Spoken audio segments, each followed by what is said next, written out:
जय शिवराय. 2020चा हा गणेशोत्सव. खरं तर गणपती म्हटलं की आपल्या डोळ्यासमोर येते महाराष्ट्राची, विशेषतः आपल्या पुण्याची गणेशोत्सवाची एक वैभवशाली परंपरा. पण यावर्षी या कोरोनाच्या पार्श्वभूमीमुळे आपणा सर्वांना हा ऑनलाईन गणेशोत्सव करावा लागतोय. आणि या ऑनलाईन गणेशोत्सवाच्या या कार्यक्रमांमध्ये समाजासमोर सातत्याने अतिशय आदर्श उपक्रम करून सामाजिक भान जपणारं जे सेवा मित्र मंडळ आहे, या सेवा मित्र मंडळाने मला या ठिकाणी हिंदवी स्वराज्याचे शिलेदार प्रेरणा पर्व हा जो कार्यक्रम सांगितलेला आहे, त्यातलंच हे एक पुष्प. स्वराज्यासाठी आणि शिवछत्रपतींच्या साथीने जे मावळे लढले, जी मंडळी लढली, जे नरवीर, जे योद्धे लढले, झुंजले, ज्यांनी त्याग केला, कष्ट केले, रक्त सांडलं, अशा योद्ध्यांच्या कथा, अशा योद्ध्यांची माहिती या माध्यमातून आपल्या समोर येते. मी आज तुम्हाला एका अशा कुटुंबाची माहिती सांगणार आहे की ज्या कुटुंबातल्या पिता पुत्रांनी या हिंदवी स्वराज्यासाठी रक्त सांडलेलं आहे, योगदान दिलेलं आहे आणि वेळ येताच बलिदानही दिलेलं आहे. त्यांच्या पराक्रमाच्या कीर्तीचा डंका हिंदुस्थानच्या दक्षिणेत गाजलेला आहे. अशा पद्धतीचं हे कुटुंब. या कुटुंबाचं आडनाव आहे कंक. पुण्याच्या भोरजवळच्या भुतोंडे गावामध्ये जे असलेले कंक आहेत, त्या कंकांचे आमचे येसाजीराव कंक, शिवाजीराजांच्या पायदळामध्ये सेनानी असलेले आमचे येसाजी कंक म्हणजे जणू शिवछत्रपतींच्या गळ्यातल्या मोत्याच्या माळेतला एक मोतीच. महाराजांकडे अनेक पराक्रमी योद्धे होते, अनेक पराक्रमी मावळे होते, पण येसाजी हे त्यांचे अतिशय लाडके. पायदळाचे सेनानी असल्यामुळे सातत्याने शिवाजीराजांच्या सोबत रणांगणावरती यांचा संपर्क असे. आणि येसाजी म्हणजे ताकदवान, भरदार शरीर यष्टी, अपार हिम्मत उरामध्ये, आणि समोर असलेल्या कुठल्याही संकटाला अथवा कोणत्याही शत्रूला न घाबरता त्या संकटावर झेप घ्यायची, त्या शत्रूवरती उडी घ्यायची, असा येसाजींचा स्वभाव. आणि त्यामुळे येसाजी मराठी सैन्यामध्ये, स्वराज्य सेनेमध्ये लोकप्रिय होते, लाडके होते. येसाजी भुतोंड्याचे आमचे येसाजी कंक यांच्या पराक्रमाच्या अनेक कथा आहेत. मला त्यातले 2-3 प्रसंग या ठिकाणी तुम्हाला सांगायचे आहेत. येसाजींचा आणि शिवाजी महाराजांचा एकत्र लढाईचा प्रसंग म्हणजे 1659 साली अफजल खानाला भेटायला जाताना शिवाजीराजांसोबत येसाजीराव कंक होते.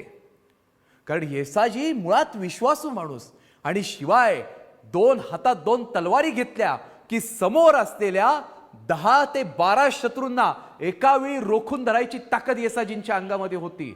आणि येसाजी शेजारी असताना वाऱ्याची सुद्धा हिंमत होत नसेल शिवाजीराजांच्या अंगाला स्पर्श करण्याची, अशा पद्धतीचं संरक्षक कवच म्हणजे आमचे येसाजीराव कंक होते.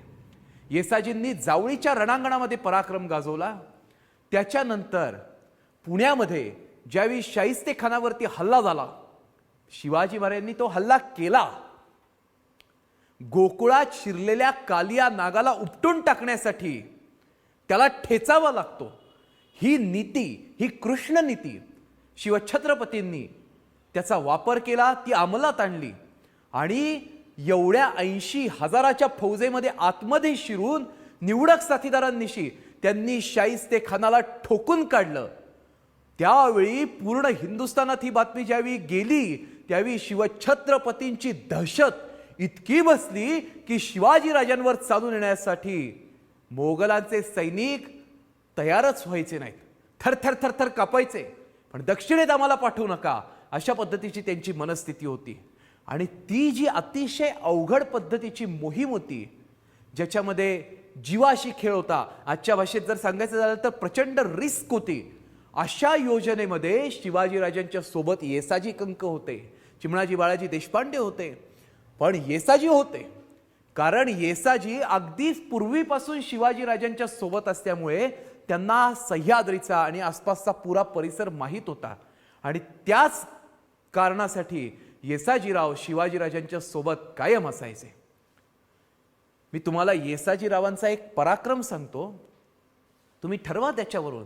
मला खरं तर तुम्हाला येसाजीरावांच्या मुलाबद्दल सांगायचंय, दुसऱ्या पिढीबद्दल सांगायचंय, म्हणून येसाजीरावांचे काही पराक्रम पुस्तकांमध्ये आलेले आहेत, शिवचरित्र सांगताना सांगण्यात आलेले आहेत. आणि तरी सुद्धा येसाजीरावांबद्दल मी हा पराक्रम तुम्हाला सांगणारच आहे, पण आपल्याला त्यांच्या कंकांच्या दुसऱ्या पिढीने केलेला जो पराक्रम आहे तोही मोलाचा आहे, तोही ऐकायचा आहे. यामध्ये मी तुम्हाला सांगतो, शिवाजी महाराज दक्षिण दिग्विजयाला निघाले. दक्षिण दिग्विजयाला जाण्यामागे इतकं मोठं कारण होतं. शिवाजी राजांचं राजकारण अतिशय मोलाचं, अतिशय महत्वाचं. त्यांनी ओळखलेलं होतं, पुढे कधी ना कधीतरी दिल्लीचा मोगल बादशाह औरंगजेब हा आमच्यावरती चाल करणार आहे. आणि मोगल बादशाची काय इच्छा आहे की पूर्ण हिंदुस्थानभर फक्त मोगलांची सल्तनत हवी, फक्त औरंग्याच बादशाह व्हा. म्हणून तो आम्हा मराठ्यांना तर मारणारच, पण दक्षिणेतली आदिलशाही आणि कुतुबशाही सुद्धा संपवणार, हे शिवाजीराजांनी ओळखलेलं होतं. आणि म्हणून शिवाजीराजांनी आदिलशाही आणि कुतुबशाही यांच्याशी मेळ घडवून आपण दक्षिणेतले बादशाह आपण राज्य करू आणि उत्तरेतल्या या बादशाच्या विरुद्ध झुंजू, अशा पद्धतीचा एक डाव आखला आणि तो आदिलशाहकडे आणि कुतुबशाहकडे मांडला. आणि यासाठी दक्षिणेतल्या कुतुबशहाला भेटायला त्यांना जायचं होतं आणि या व्यतिरिक्त दक्षिणेतला प्रदेशही जिंकून घ्यायचा होता. म्हणून शिवाजी महाराज दक्षिणेच्या दिग्विजयाला निघालेले होते. केवढं मोठं राजकारण आहे. आणि त्या दक्षिण दिग्विजयाला शिवाजी महाराज निघालेले असताना शिवाजी राजांची जी फौज होती, त्या फौजेत सरसेनापती हंबीरराव मोहिते, आनंद मकाजी भोसले, माळोजी घोरपडे, संताजी घोरपडे, धनाजी जाधव, त्याच्याबरोबर आमचा विश्वासू साथीदार कृष्णाजी कंक, येसाजी कंक हे देखील होते. बाजी सर्जेराव जेधे होते, नागोजी जेधे होते. जेद्यांच्या कथेमध्ये तर मी तो पराक्रम सांगितलेला आहे. पण येसाजी होते आणि महाराज दक्षिण दिग्विजयाला गेले. जाता जाता कोप्पळची लढाई झाली. पुढे ज्यावेळी शिवाजी महाराज गोवळकोंड्याच्या कुतुबशहाला भेटले, त्यावेळी कुतुबशहाला भेटल्यावर बादशाहकडे ते राहिले. वेगवेगळ्या पद्धतीने बादशाहांनी त्यांचा पाहुणाचार केला. रोज शिवाजी महाराज आतमध्ये फिरायचे, त्यांची चर्चा व्हायची. पण तिथे विश्वासू सहकारी म्हणून शिवाजीराजांच्या बरोबर आतमध्ये जी मंडळी होती त्याच्यामध्ये येसाजीराव कंक होते. आता तिथे एक प्रसंग घडला. तो प्रसंग फार भारी आहे, अंगावरती सरकन काटा यावा. आणि दुसरी गोष्ट म्हणजे कायम आणि कायम प्रेरणा मिळावी, अशा पद्धतीचा तो प्रसंग आहे. एकदा काय झालं, बादशाह शिवाजीराजांना म्हणाला, म्हणजे गोवळकोंड्याचा कुतुबशहा हा शिवाजीराजांना काय म्हणाला की चला आज आपण एक नवीन खेळ पाहू. आणि कुठला खेळ तर हत्तींची झुंज. म्हणजे तालमीतले पैलवान जसे एकमेकांशी कुस्ती खेळतात किंवा आजही गावच्या जत्रेमध्ये दाणे टाकून कोंबड्यांची झुंज लावली जाते, अशा पद्धतीची हत्तींची झुंज. दोन हत्ती एकमेकांना भिडणार. आम्हा मराठ्यांच्या सेनेसाठी, शिवाजीराजांसाठी हे नवीनच होतं, कारण मुळात आपल्याकडे हत्ती नाहीत. आमच्याकडे हत्ती वापरणार कसे? आपल्या स्वराज्य सेनेसाठी हत्ती उपयोगी नव्हते. आमची गनिमी काव्याची पद्धत, एवढं मोठं धूळ डोंगरदऱ्यात पळवायचं कसं? आणि दुसरी एक गोष्ट म्हणजे हत्तीवर बसलेला सरदार उंच दिसायचा, कुणी भाला मारून बाण मारून त्याला उडवू शकायचं. मग अशावेळी हत्ती पाळून काय करणार आहे आम्ही? म्हणून आमच्या फौजेत हत्तीच नव्हते. जे काही थोडेफार हत्ती होते काही प्रमाणात, ते तिकडे राजधानी रायगड किंवा पिलखान्यामध्ये अशा पद्धतीने होते.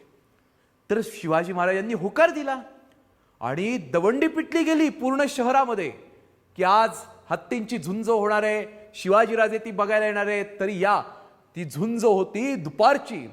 सकाळपासूनच ते जे मैदान होतं ते पूर्णपणे भरलं. नागरिक आले, अनेक हौशी व्यापारी मंडळी आली. त्या मैदानाच्या बाजूने त्या ठिकाणी बसण्याची जी व्यवस्था होती त्याच्यावरती सगळी गर्दी झाली, लोक उभे राहिले. आणि दुपारच्या वेळेला कुतुबशहा स्वतः शिवाजीराजांना घेऊन त्याच्या सरदारांसह आणि शिवाजी महाराज स्वतःच्या सरदारांसह अशी ती हत्तींची झुंज पाहण्यासाठी त्या ठिकाणी थांबले. बाजूला दक्षिणेतली सगळी नामांकित मंडळी उभी होती आणि बादशाच्या हत्तीचा चित्कार ऐकू आला. दोन बाजूचे दोन हत्तींची झुंज करताना त्यांना भाले टोचून डिवचलं जायचं, हत्ती पिसाळायचे, त्यांना मद्य पाजलं जायचं, त्यांच्या मस्तकामधून मध गळत असायचा आणि अशा पद्धतीचे ते हत्ती बेधुंद होऊन एकमेकांना धडका द्यायचे. ही झुंज पाहण्यासाठी आमच्याकडची मंडळी उत्सुक होती. आणि अशा वेळी काय झालं, बादशाने खूण केली आणि त्या ठिकाणच्या त्या 60 मारीच्या मैदानाचे दोन्ही दरवाजे वर झाले. पलीकडून एक आणि अलीकडून एक असे दोन्ही हत्ती बाहेर आले, प्रचंड मोठ्याने चित्कारले आणि त्यांच्या दण दण दण पावलासरशी भुई हादरली, धरणी थरथरली, धुळीचा लोट उठला आणि दोन्ही हत्तींनी एकमेकांना पाहिलं आणि धडकन जाऊन एकमेकांवर आदळले. लोकांनी आरडाओरडा केला, शिट्ट्या वाजवल्या, टाळ्या वाजवल्या. शिवाजी महाराज अचंबित होऊन तो खेळ बघतायत. आमचे सगळे साथीदार शिवाजी राजांचे सैन्यातले सरदार त्या ठिकाणी आश्चर्यमुग्ध होऊन बघतायत, कारण आपल्याकडे असलं काही चालायचं नाही. आमचे मर्दगडी कसे कुस्त्या खेळणार रणांगणामध्ये, फडामाजी कुस्ती करे तक क्षणाला मराठा म्हणावे अशा वाघराला, मराठा म्हणावे अशा वाघराला, असे आमचे मराठा गडी होते. हे हत्तीची झुंज वगैरे असले शौक त्यांनी कधी ठेवलेच नाहीत. जे असेल त्या शत्रूला तातडीने सामोरं जायचं. आणि ही सगळी लोक ते बघायला लागले आणि त्या दोन हत्तींची ती झुंज रंगली आणि अखेर एका हत्तीने दुसऱ्या हत्तीला सोंडेमध्ये धरलं, जोराचा हिसडा दिला आणि खाली पाडलं. झुंज संपली. आतमधनं माहूत धावत आले, सैनिक धावत आले आणि दोन्ही हत्तींना एकमेकांच्या पासून बाजूला नेण्यात आलं. शिवाजी महाराज अचंबित होऊन बघत होते. सगळ्या प्रेक्षकांनी ते मैदान डोक्यावर घेतलेलं होतं. बादशाने अजून एकदा खूण केली, पुन्हा दुसरी झुंज झाली, पुन्हा तसेच हत्ती भिडले. एकमेकांना जाऊन त्यांनी त्या ठिकाणी झुंज घेतली, लढा घेतला आणि लोकांची हौस त्याचं डोळ्याचं पारणं फिटलं. ती झुंज संपली आणि त्या सगळ्या लोकांच्या समोर कुतुबशहाने शिवाजी राजांना प्रश्न विचारला, क्यों राजाजी, कैसा लगा ये सारा नजारा? शिवाजी राजांनी सांगितलं, बहुत खूब, हमने पहली बार देखा है ये. आणि त्या कुतुबशहाने शिवाजी महाराजांना काय प्रश्न विचारला, राजाजी आपके पास ऐसा कोई हाथी है जो हमारे हाथी के साथ जंग लड़ेगा? आता आली का पंचायत. आमच्याकडे कुठे हत्ती होता, आम्ही सारे घोडदळवाले. आणि बादशाह इथे दक्षिणेतल्या त्या नामवंत सरदारांच्या समोर, नामवंत लोकांच्या समोर, नामवंत व्यापाऱ्यांच्या समोर, मातब्बर गृहस्थांच्या समोर शिवाजी राजांना विचारतोय, आपके पास कोई हाथी है जो हमारे हाथी के साथ लढेगा? आता तिथे जर शिवाजी राजे म्हटले असते, नाही नाही माझ्याकडे हत्ती नाहीये, तर आमच्या स्वराज्याची लाज गेली असती. केवढे मोठे राजे म्हणवतात स्वतःला, सार्वभौम राजे म्हणवतात, सिंहासनाधीश्वर म्हणतात, आणि एक साधा हत्ती नाही. पण माघार घेतील ते शिवाजी महाराज कसले. अहो दिल्लीच्या दरबारात 5000 मनसबदारीच्या रांगेमध्ये थांबवलं म्हणून रामसिंग हमसे भी आगे ये कौन खडा है असं म्हणून स्वतःचा स्वाभिमान जमिनीवर पडू न देणारा आमचा महान स्वाभिमानी राजा, त्यांनी कुतुबशहाकडे एक वार पाहिलं. शांतता पसरली होती. महाराजांचे मावळे एकमेकांकडे बघत आणि महाराजांकडे पाहत होते.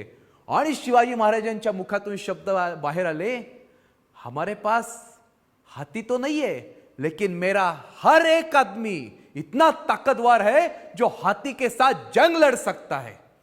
शिवाजी राजाचे हे उत्तर ऐकलं आणि कुतुबशाह अचंबित झाला. तो म्हटला, काय बोलतोय, महाराजांनी काय उत्तर दिलं? महाराज म्हटले, माझ्याकडे हत्ती नाही, पण माझा एक एक माणूस अशा ताकदीचा आहे जो तुझ्या हत्तींबरोबर झुंजेल, जो तुझ्या हत्तींबरोबर लढेल. कुतुबशाही कमी नव्हता. तो म्हटला, या शिवाजीराजांची खोडच जिरो. आणि तो म्हटला, ठीक है बुलाओ आपके आदमी को. त्या ठिकाणी एका माणसाच्या कानात काहीतरी सांगितलं आणि तो माणूस कुठलाही विचार न करता थेट शेजारी गेला. तिथल्या माणसांना त्यांनी सांगितलं आणि पुढच्या क्षणाला 2 वाद्य वाजली आणि त्या मैदानामध्ये दवंडी पिटली गेली. सुनो सुनो, सिवा का एक आदमी हमारे हाथी के साथ जंग लढेगा. बापरे, दवंडीच पिटली. महाराज पाहतच राहिले. सगळ्या त्या लोकांनी, हजारो लोकांनी ऐकलं की शिवाजीराजांचा कोणतरी माणूस आपल्या हत्तीबरोबर झुंजणार आहे. त्यांनी आतापर्यंत हत्तीला हत्ती भिडलेला पाहिला होता, माणसाला माणूस भिडलेला पाहिला होता, पण हत्तीबरोबर माणूस झुंजलेला आतापर्यंत त्या मैदानामध्ये लढत झाली नव्हती. आणि आता या मराठ्यांचा माणूस जर आमच्या हत्तीबरोबर लढणार असेल तरी ते थांबलंच पाहिजे. पुन्हा ती गर्दी उसळली आणि शिवाजी महाराज असे उभे होते. त्यांनी बादशाहकडे पाहिलं. झालेला प्रकार सगळ्यांनी ऐकला होता. आता दिलेला शब्द जर पडला तर काय करायचं? अब्रू गेली, लाज गेली. ती मात्र जाता कामा नये. महाराज काही बोलायच्या आतच ते ज्या सवंगड्यांकडे बघत होते त्यांच्यातनं एक सवंगडी पुढे आला. महाराजांचा अतिशय विश्वासू. त्यानं काय होतंय हे कळायच्या आतच महाराजांना मुजरा घातला. कुतुबशाहकडे एक वार पाहिलं. कमरेची तलवार त्यानं उपसली, म्यान काढून बाजूला ठेवली आणि महाराजांना म्हटला, महाराज म्या चाललो. कुठं? त्या आखाड्यात. येऊ दे किती हत्ती, बघतो आज हत्ती जिंकतो का आपण जिंकतो ते. सगळ्यांनी बघितलं. कोण होतं? कोण असणार दुसरं? येसाजीराव कंक. येसाजीराव कंक तलवार उपसून निघाले सुद्धा. महाराजांनी आज्ञा द्यायच्या आधीच महाराजांचा आशीर्वाद घेतला आणि येसाजीराव पायरी उतरत होते. चांगली तब्येत, तक्ता, खांदे, त्या ठिकाणी दंड, पाठ, छाती अशी बळकट स्नायू व्यायाम करून ते हनुमंताचाच आशीर्वाद त्यांना. आणि हा आमचा रांगडा मर्द राकट मराठा हत्तीशी झुंजण्यासाठी त्या लढाईच्या मैदानाच्या पायऱ्या उतरायला लागल्यावर जो माहोल त्या ठिकाणी उसळला, कुतुबशहा तर बघतच राहिला. अरे हे काय? आणि येसाजीराव गेले. त्यांनी तिथली माती कपाळा लावली. तोच तिकडनं दरवाजा उघडण्यात आला आणि एक भला प्रचंड पिसाळलेला हत्ती धावत धावत त्या मैदानात आला. येसाजी एक एक पायरी उतरत होता. शिवाजी महाराजांच्या काळजाचा एक एक ठोका चुकत होता.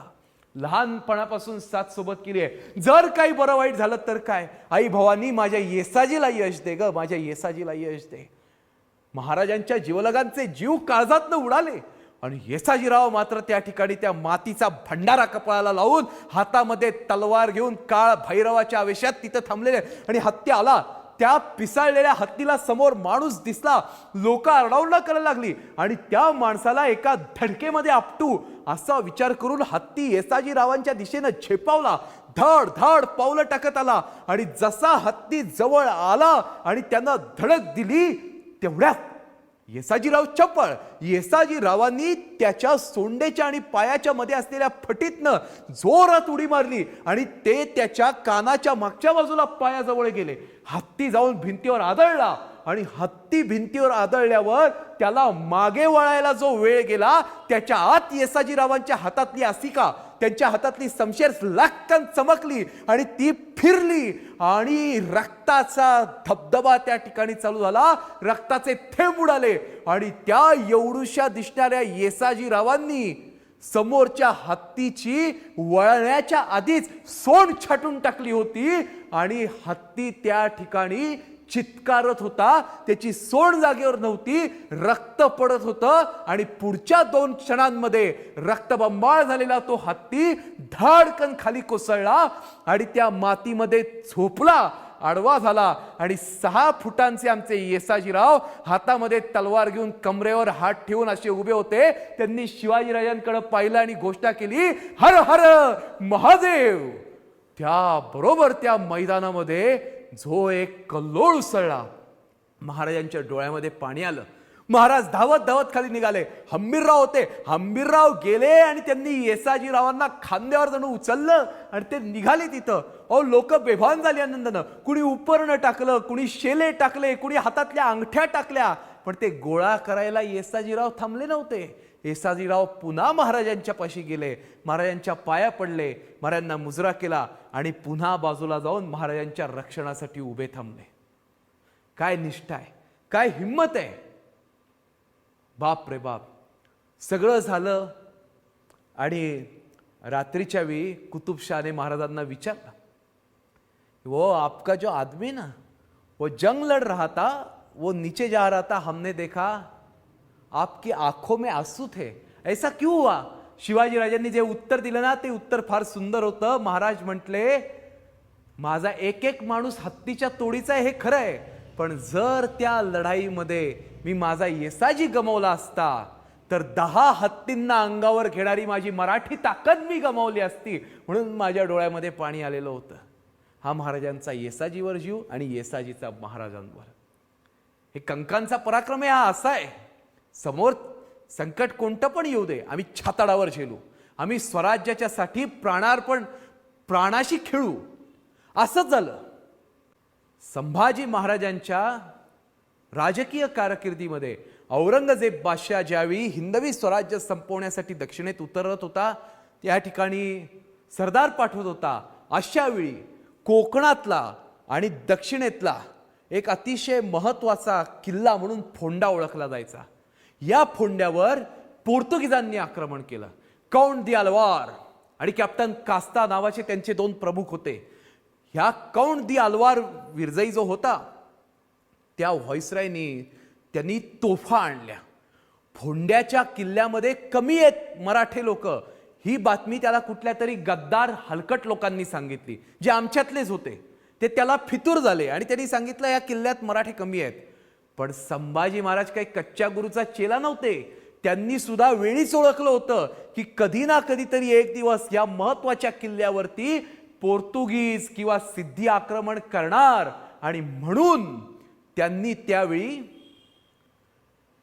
एका अतिशय महत्वाच्या जबाबदार व्यक्तीला फोंड्याचा किल्लेदार म्हणून पाठवलं होतं.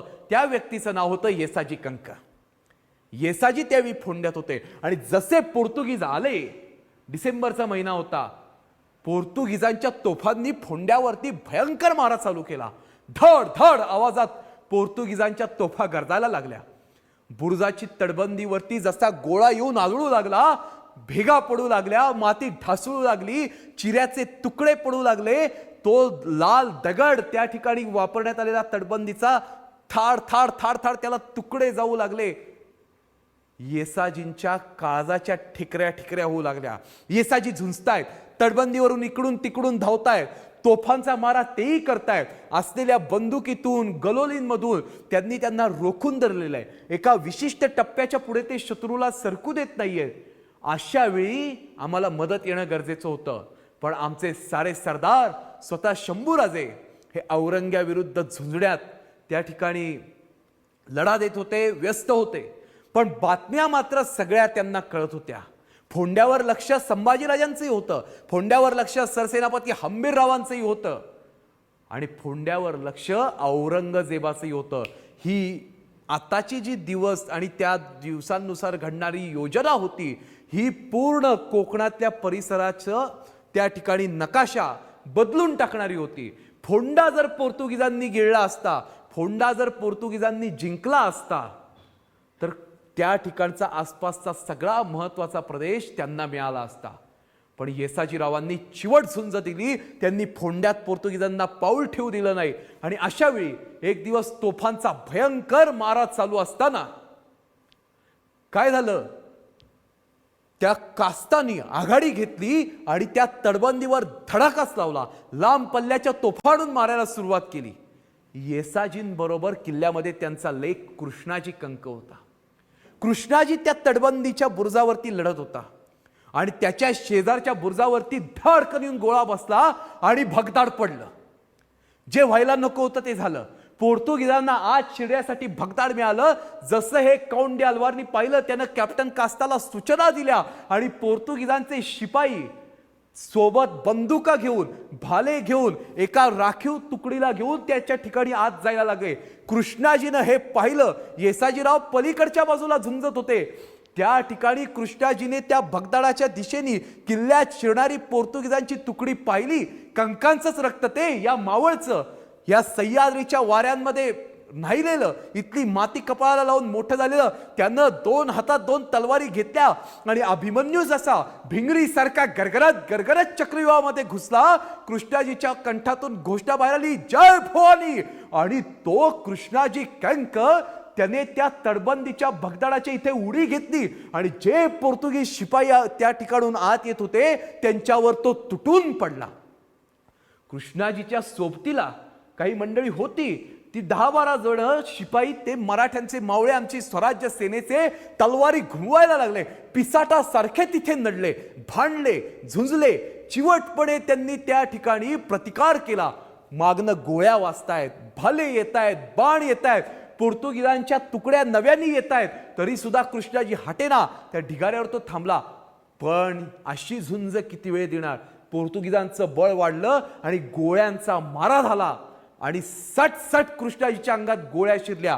पोर्तुगीजांचं बळ वाढलेलं होतं. येसाजी आणि त्यांचे साथीदार पलीकडनं बघत होते आणि ते धावले लेकाला वाचवण्यासाठी. त्यांना वाचवायचा होता फोंडा आणि फोंडा वाचवण्यासाठी त्यांचा स्वतःचा लेक आज त्या ठिकाणी भगदावडावर पडून त्या ठिकाणी रक्ताचे त्याच्या अंगातनं उडणारे तुषार या फोंड्यासाठी देत होता. कृष्णाजीच्या मागोमाग येसाजी त्या झुंजीमध्ये शिरले, पण कृष्णाजी प्रचंड जखमाहून खाली पडला. त्याला लागलं, खूप लागलं, रक्तपात झाला. काही निवडक साथीदारांनी त्याला उचललं आणि माघारी नेलं. येसाजीरावही माघारी गेले, पण त्या कृष्णाजीने तेवढ्याशा वेळामध्ये तिथे झेप घेऊन पोर्तुगीजांचे 90 ते 100 हशम त्या 10-15 लोकांनी ठार केले होते आणि त्यांच्या मुर्द्यांवर उभं राहून त्यांनी तांडव मांडलं होतं. त्याचा तो अवतार बघून कौंडी अल्वार व्हायसराय तो घाबरला. त्यानं तेवढ्यापुरती माघार घेतली, म्हटला नंतर बघू, उद्या बघू, आणि त्यांचे शिपाई मागं गेले. कृष्णाजी 17-18 वर्षाचं पोरग, पण उडी घेतली तिथं फोंडा वाचवण्यासाठी. फोंडा पडला तर गडावरचा भगवा झेंडा ढासळेल. माझ्या शिवबानं या फोंडा किल्ल्यासाठी त्यावेळी स्वतः इथं ठाण मांडलेलं होतं आणि तो फोंडा आत्ता शत्रूच्या ताब्यात जाऊ द्यायचा नाही, ही पवित्र भावना आमच्या कृष्णाजी कंकाची होती. म्हणून कृष्णाजीने त्या ठिकाणी उडी घेतली. असंख्य जखमा कृष्णाजींच्या अंगाला झालेल्या होत्या, येसाजींनाही जखमा झाल्या. फक्त आता त्यांच्या समोर चिंता होती, दुसऱ्या दिवशी लढायचं कसं? भगदाड पडलंय, गडामध्ये काही नाहीये, हातातोंडाशी आलेला मुलगा सुद्धा पडलाय, तरी येसाजी हटले नाहीत. रात्र त्यांनी जागून काढली, चौक्या पहारे जिवंत ठेवले, जागे ठेवले, तटबंदीवरनं फिरले आणि पहाट झाली. त्यांना अंदाज होता पहाटे नंतर तोफांचा मारा चालू होईल. आणि काय सांगू आश्चर्य, 17 डिसेंबरचा तो दिवस, पहाटेच्या वेळी आवाज झाला, पण तो आवाज तोफांचा नव्हता, तो आवाज पोर्तुगीजांचा नव्हता. फोंड्याच्या पलीकडच्या बाजूनी एक आवाज घुमला, हर हर महादेव, जय भवानी, जय शिवाजी. तो आवाज होता आमच्या मराठ्यांच्या सैन्याचा, आमच्या मावळ्यांच्या घोषणेचा. म्हणून तटबंदीवरनं पाहिलं तर पलीकडच्या बाजूनी पाखरा घोड्यावरती स्वार असलेले स्वतः संभाजीराजे आणि त्यांच्या शेजारी हंबीरराव मोहिते तलवारी उपसून पोर्तुगीजांच्या छावणीत घुसले होते आणि त्यांनी भयंकर कत्तल चालवली होती. मराठ्यांची फौज आली, मावळे आले. तुम्ही मला सांगा, त्या तटबंदीवरनं येसाजीच्या हृदयाला काय आनंद झाला असेल. माझ्या मदतीला माझं सैन्य आलं, माझा राजा धावला. अहो, पहाटेच हल्ला झाला, भयंकर हल्ला. हंबीररावांनी, आनंदरावांनी आणि संभाजी राजांनी स्वतः तांडव मांडलं. आणि एका ठिकाणी उल्लेख आहे इतिहासात, संभाजी राजांनी त्या लढाईमध्ये शिवाजी राजांची भवानी तलवार हातात घेतलेली होती. ती भवानी बघूनच मराठी सैनिकांना चेव आलेला होता आणि भवानी हाती धरलेले शंभू छत्रपती आणि सरसेनापती हंबीरराव मोहिते जसे पोर्तुगीजांवर तुटून पडले, येसाजीरावांनी इकडे घोषणा केली, आलं राजा आलं, चला दरवाजा उघडा.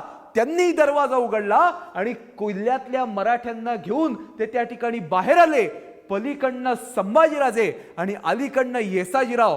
बरोबर कात्रीत सापडल्यासारखी पोर्तुगीजांची अवस्था झाली आणि पुढच्या काही वेळात त्यांचे तोपची बिपची त्यांनी लोकांनी मारून टाकले. पोर्तुगीजांच्या मुंडक्याचा खच पडला आणि कॅप्टन कास्ता आणि कौंडी आलवार दोघेही पार्श्वभागाला पाय लावून पळत सुटले. त्यांना हा मारा सहन झाला नाही आणि फोंड्यावरती आलेलं पोर्तुगीजांचं आक्रमण येसाजी, कृष्णाजी कंक पितापुत्रांनी आणि आमच्या मावळ्यांनी परतवून लावलं. त्या लढाईमध्ये कृष्णाजी आदल्या दिवशी मृत्युमुखी पडले आणि येसाजी जखमी झालेले होते. आम्ही फोंडा राखला. फोंड्याची लढाई ही लढाई केवळ पोर्तुगीजांविरुद्धची लढाई नव्हे, तर फोंड्याची लढाई ही लढाई आहे आमच्या मावळी मनगटांनी दाखवलेल्या जिद्दीची. फोंड्याची लढाई ही फक्त स्वराज्याच्या अस्तित्वाची लढाई नव्हे, तर ती लढाई आहे आमच्या 17-18 वर्षाच्या कृष्णाजीने दाखवलेल्या हिमतीची, सांडलेल्या रक्ताची. स्वराज्यासाठी वेळ येताच आम्ही योगदानही देऊ शकतो आणि बलिदानही करू शकतो, असं पोर्तुगीजांना ठणकावून सांगणाऱ्या आमच्या कंक पितापुत्रांच्या रक्तानं पावन झालेल्या फोंड्याच्या मातीची ती लढाई आहे. भुतोंडे गावात जन्माला आलेल्या या नरवीर येसाजीराव कंकांना आणि फोंड्याच्या मातीचं रक्षण करणाऱ्या शूरवीर कृष्णाजी कंकांना माझा मानाचा मुजरा.